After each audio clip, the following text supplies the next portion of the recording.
ഖുർആൻ ആസ്വാദനം 1-ാം അധ്യായം സൂറത്തുൽ ഫാത്തിഹ 5-ാമത്തെ ആയത്ത്. ഇയ്യാക നഅ്ബുദു വ ഇയ്യാക നസ്തഈൻ. നിന്നെ മാത്രമാണ് ഞങ്ങൾ ആരാധിക്കുന്നത്, ഞങ്ങൾ സഹായം ചോദിക്കുന്നതും നിന്നോട് മാത്രമാണ്.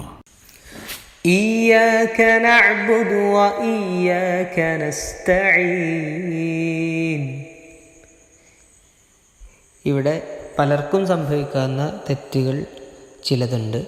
ഒന്ന്, ഈയാക്ക എന്ന് അമിതമായിട്ട് കട്ടി കൂട്ടുന്നൊരു പ്രശ്നം പലരിലും കാണാറുണ്ട്. ചില അനാവശ്യമായ നീട്ടലുകൾ, ഇയ്യാക നഅ്ബുദു, ക എന്നുള്ള ചെറിയൊരു നീട്ടൽ, അതിൻ്റെ ആവശ്യമില്ല. ഇയ്യാക നഅ്ബുദു അത്രയേ ഉള്ളൂ. അതേപോലെ തന്നെ നഅ്ബുദു വ ഇയ്യാക, അങ്ങനെ ദു എന്ന് അകാരണമായി നീട്ടാറുണ്ട്. അതൊന്നും ഇവിടെ അല്ല. ഇയ്യാക നഅ്ബുദു വ ഇയ്യാക നസ്തഈൻ. ഇയ്യാക നഅ്ബുദു വ ഇയ്യാക നസ്തഈൻ. ആസ്വാദനം. നഅ്ബുദ് എന്നാൽ ഞങ്ങൾ ആരാധിക്കുന്നു എന്നർത്ഥം. ഇബാദത്തിൻ്റെ ബഹുവ്യക്തി ക്രിയാരൂപമാണിത്. ഇബാദത്ത് എന്ന പദത്തിന് ആരാധന, പൂജ, സേവ, പ്രീതിപ്പെടുത്തൽ, അനുസരണം, പുണ്യകർമ്മം, കീഴ്പ്പെടൽ, ഭക്തി അർപ്പിക്കൽ, വഴിപാട്, താഴ്മ പ്രകടിപ്പിക്കൽ, വണക്കം എന്നിങ്ങനെ പല അർത്ഥങ്ങളുമുണ്ട്. മതപരമായ ആശയ സംവേദനത്തിന് ഏറ്റവും അനുയോജ്യമായ മലയാള വിവർത്തനമാണ് ആരാധന. വർഷിപ്പ് എന്നാണ് പ്രധാനപ്പെട്ട ഇംഗ്ലീഷ് പരിഭാഷകരെല്ലാം ഈ പദത്തെ വിവർത്തനം ചെയ്തിരിക്കുന്നത്.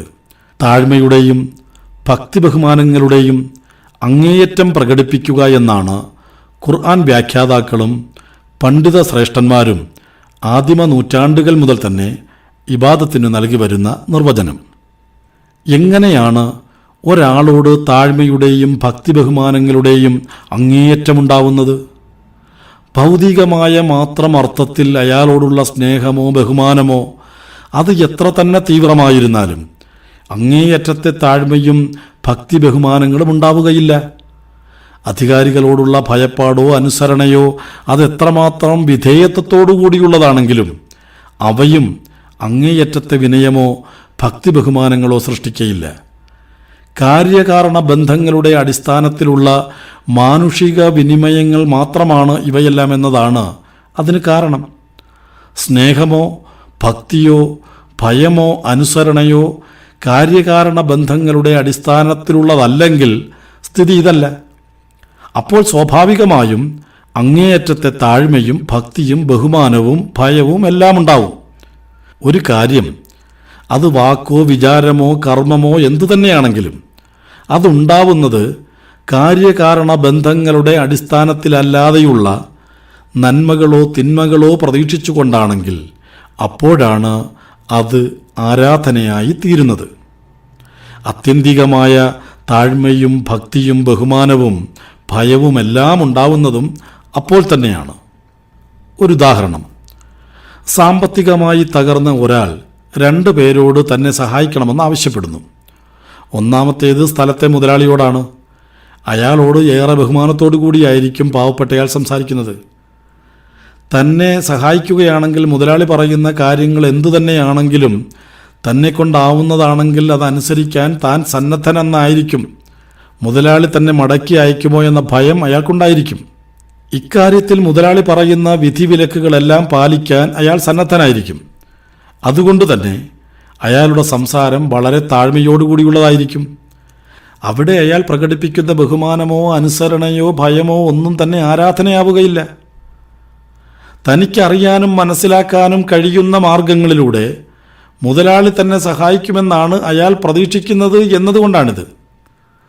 ബഹുമാനമോ അനുസരണയോ ഭയമോ സ്നേഹമോ എത്ര തന്നെ തീവ്രമാണെങ്കിലും അത് കാര്യകാരണ ബന്ധങ്ങളുടെ മാത്രം അടിസ്ഥാനത്തിലുള്ളതാണെങ്കിൽ അതിൽ നിന്ന് ഇബാദത്ത് ഉണ്ടാവുകയില്ലെന്ന് സാരം.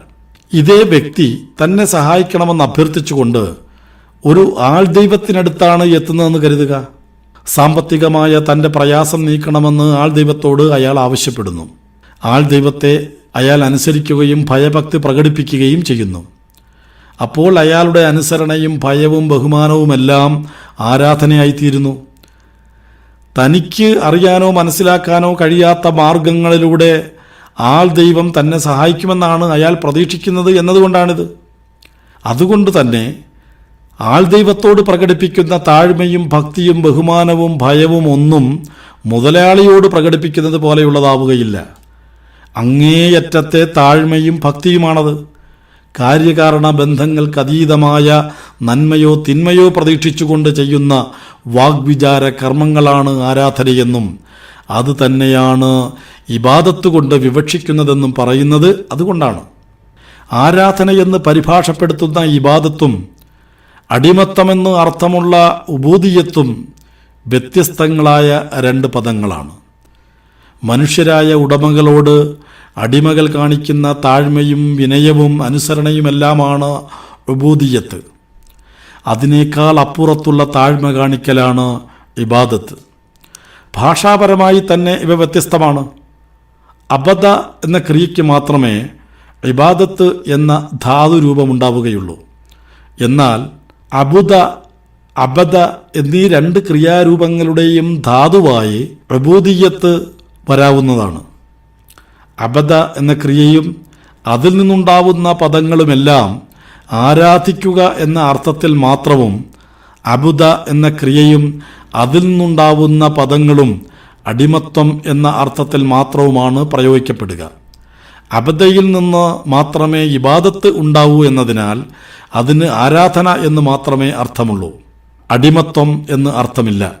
എന്നാൽ ഉബൂദിയത്ത്, അബദ, അബുദ എന്നീ രണ്ട് ക്രിയാരൂപങ്ങളുടെയും ധാതുവായി വരുന്നതിനാൽ ആരാധന, അടിമത്വം എന്നീ രണ്ടർത്ഥങ്ങളിലും പ്രയോഗിക്കാറുണ്ട്. ഇത് കൃത്യമായി മനസ്സിലാക്കാതെ ഇബാദത്ത് കൊണ്ട് വിവക്ഷിക്കുന്നത് ഭൗതികമായ അർത്ഥത്തിലുള്ള അടിമത്വമാണെന്ന് തെറ്റിദ്ധരിച്ചുകൂടാത്തതാണ്. നസ്തഈൻ എന്നാൽ ഞങ്ങൾ സഹായം തേടുന്നുവെന്നാണ് അർത്ഥം. ഇസ്തിആനത്തിൻ്റെ ബഹുവ്യക്തി ക്രിയാരൂപമാണിത്. സഹായം തേടുക എന്നാണ് ഇസ്തിആനത്തിന് അർത്ഥം. ആത്യന്തികമായ അർത്ഥത്തിൽ സൃഷ്ടികളെയെല്ലാം സഹായിക്കുവാൻ അള്ളാഹുവിനെ കഴിയൂ എന്നതുകൊണ്ടാണ് താൻ അള്ളാഹുവിനോട് മാത്രമേ സഹായം തേടുകയുള്ളൂ എന്ന് പ്രഖ്യാപിക്കുകയാണ് ഇവിടെ വിശ്വാസി. സഹായം രണ്ടു തരമുണ്ട്. ഒന്ന്, സൃഷ്ടികൾ പരസ്പരം ചെയ്യുന്ന സഹായമാണ്. പരസ്പരം സഹായിക്കുവാൻ പറ്റുന്ന രൂപത്തിലാണ് മനുഷ്യരെയും മറ്റു സൃഷ്ടികളെയുമെല്ലാം അള്ളാഹു ഈ ദൃശ്യപ്രപഞ്ചത്തിൽ വിന്യസിച്ചിരിക്കുന്നത്. സഹായത്തിലൂടെയും സഹകരണത്തിലൂടെയുമുള്ള പാരസ്പര്യമാണ് ദൃശ്യപ്രപഞ്ചത്തിൻ്റെ നിലനിൽപ്പിൻ്റെ ആധാരം. സസ്യങ്ങൾ ജന്തുക്കളെ സഹായിക്കുന്നു, ജന്തുക്കൾ പരസ്പരം സഹായിക്കുന്നു, ജന്തുക്കൾ സസ്യങ്ങളെ സഹായിക്കുന്നു. ഇത് ഭൂമിയിലെ സഹായ ചക്രമാണ്. ഈ ചക്രത്തിൽ ഒരു ജന്തുവെന്ന നിലയിൽ മനുഷ്യരുമുണ്ട്. മറ്റു ജീവജാലങ്ങളുടെ സഹായങ്ങളും സഹകരണവും വഴിയാണ് മനുഷ്യവംശം നിലനിൽക്കുന്നത് തന്നെ. സാമൂഹ്യ ജീവിതം നയിക്കുന്ന ജീവജാതി എന്ന നിലയിൽ മനുഷ്യർ പരസ്പരം സഹായിക്കുകയും സഹകരിക്കുകയും ചെയ്യുന്നു. ഈ സഹായങ്ങളെല്ലാം പരസ്പരം മനസ്സിലാക്കാൻ കഴിയുന്ന മാർഗങ്ങളിലുള്ളതും കാര്യകാരണ ബന്ധങ്ങളാൽ വിശദീകരിക്കാൻ കഴിയുന്നവയുമാണ്. ജീവജാലങ്ങൾ തമ്മിലുള്ള പരസ്പര സഹകരണത്തിൻ്റെതായ കാര്യകാരണങ്ങളുടെ എല്ലാം പരിപാലകനായ അള്ളാഹുവിനെ സ്തുതിച്ചുകൊണ്ടാണല്ലോ ഫാത്തിഹ തുടങ്ങിയത് തന്നെ.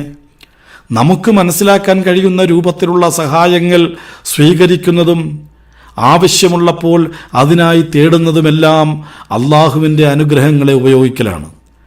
ആ നിലയ്ക്ക് സൃഷ്ടികളെ സഹായത്തിന് ഉപയോഗിക്കുന്നവർക്ക് ലഭിക്കുന്നത് ആത്യന്തികമായി അള്ളാഹുവിൻ്റെ സഹായമാണ്. അള്ളാഹു പ്രോത്സാഹിപ്പിച്ചതാണ് നന്മയിലുള്ള ഈ സഹകരണം. പുണ്യത്തിലും ധർമ്മനിഷ്ഠയിലും നിങ്ങൾ പരസ്പരം സഹകരിക്കുക എന്ന സത്യവിശ്വാസികളോടുള്ള ഖുർആന്റെ കൽപ്പന ഈ പ്രോത്സാഹനത്തെ കുറിക്കുന്നു.